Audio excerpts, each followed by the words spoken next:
Welcome to Super Bowl Sunday. We have finally made it. In today's video, we're going to go over the NFL honors, give our thoughts on it. We're going to give our thoughts on the big game. And lastly, Luchi's locks. We're going to give you his 4 favorite bets of the week, 3 locks, and a sleeper. What do you think about the honors? I predicted Matthew Stafford, so I should be happy that my prediction came through true from off season.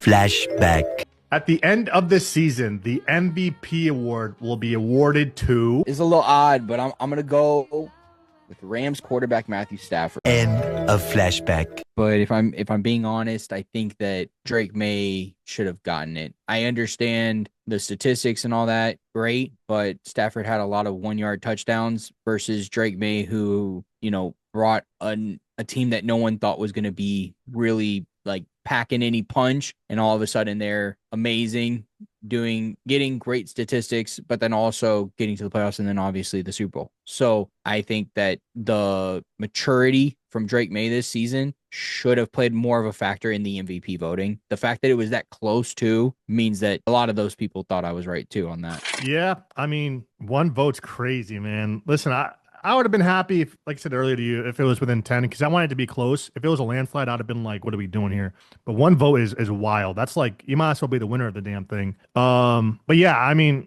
like we said before, if you go use the term value, I mean, it's pretty obvious.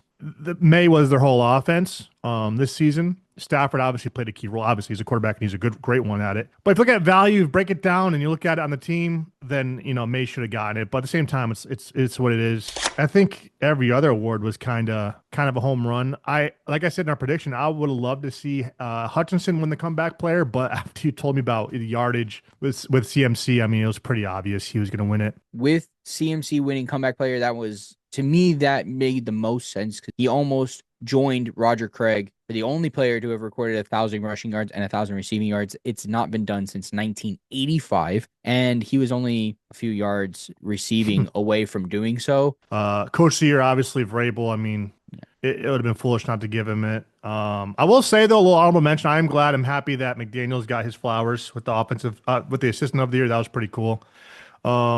I was glad Bobby got Walter Payton Man of the Year. I mean, he went I mean, all these guys went above and beyond for that award. It's one of the best awards you can get, the best award you can get. And all these guys went above and beyond. Bobby really kind of showed it, and I'm glad he won it. Rookies of the year, I mean, we kind of saw those coming. I'm surprised Imawari, I'm sorry if I'm saying this wrong, I'm surprised he wasn't closer to Schlesinger. I thought he'd be a little closer. But yeah, I mean, the rookies of the years were kind of saw those coming too. Yeah, offensive, defensive players of the year, they were exactly what we thought.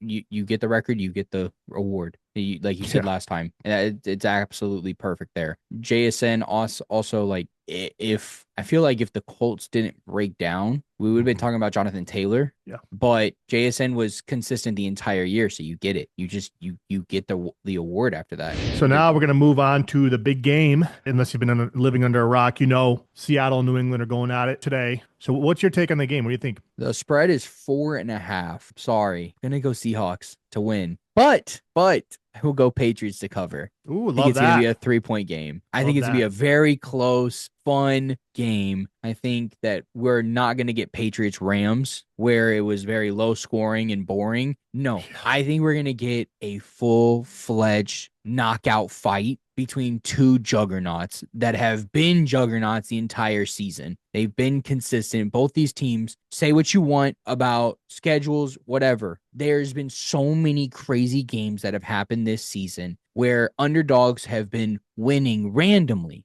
To our surprise, certain teams winning that we didn't expect to do it. And these 2 teams especially are ones that we didn't expect in the Super Bowl. I don't feel like many people thought, unless you're a Patriots or Seahawks fan, I don't think you were expecting that these 2 teams were going to make it. And even most Patriots and Seahawks fans were going to be like, yeah, we had no idea this was going to happen. If there's any Patriots fans that said, I knew this was happening in the summer, they are lying to you. This matchup kind of just unlocks excitement for the future, because now you can go into any season as a fan and be like, listen, you look at these top teams, but anyone can make it. I don't want to say anyone, but you know what I mean. Like it's Yeah, so we it can don't be think the Titans are so going to make it next year, guys. yeah.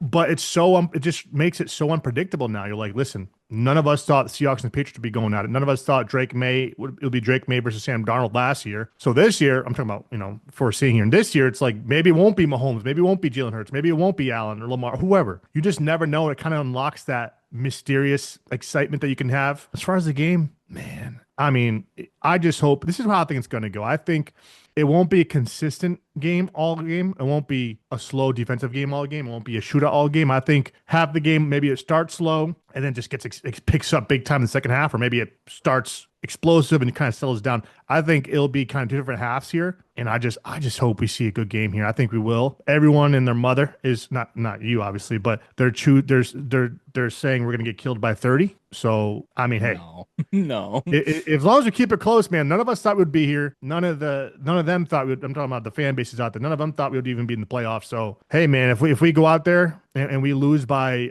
a single possession, hey, man, like obviously you're gonna be a little upset, but it's like at the end of the day, I'm gonna be like, listen, what a year. What a year for us. So, and then on the flip side, if we win this damn thing, dude, I'll be so happy. I mean, obviously I'm a fan, so I can't envision myself picking against my team in the Super Bowl. I'm gonna pick the Patriots by 3. But if the Seahawks win, I'll be happy for Sam Darnold. I'll be happy for Mike McDonald. I like those guys a lot. They're a respectable team this year. They're really well rounded. But I'm gonna go Pats by 3 by field goal. I'm gonna say 27-24. That's where I'm going. 27-24. Right. I was just about to ask.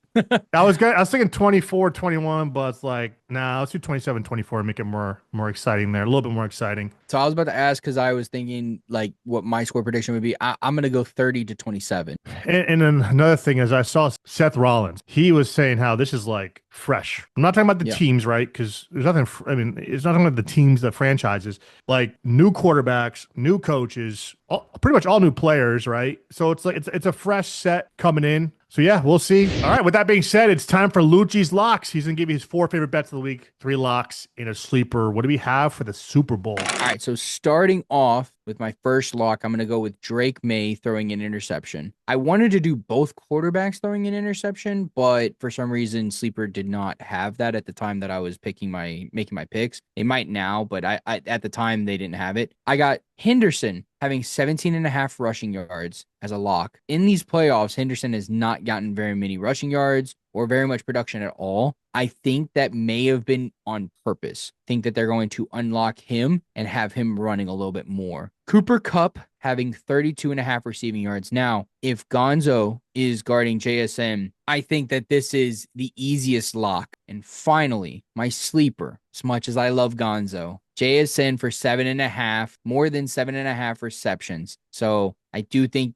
that JSN is going to get 8 receptions. Reason being, I've seen a lot of people talk about this. They're going to move him around. He's not going to be able to be stationary in one spot or another. They're going to have him move out the backfield. They'll have him in motion. They're going to have him from the slot to the outside. He's going to be every different receiving position. So those are the locks and the sleeper. Trail that if you'd like, guys, but please play responsibly. All right, guys, that's it for today's video. This is also my last episode with Sac City. Luchi, it's been a blast. I appreciate everything you've done, man. You're the best. Make sure you guys subscribe to the channel. Leave a comment with your prediction for the big game and share it with a friend. Talk your trash if you want to. We don't care.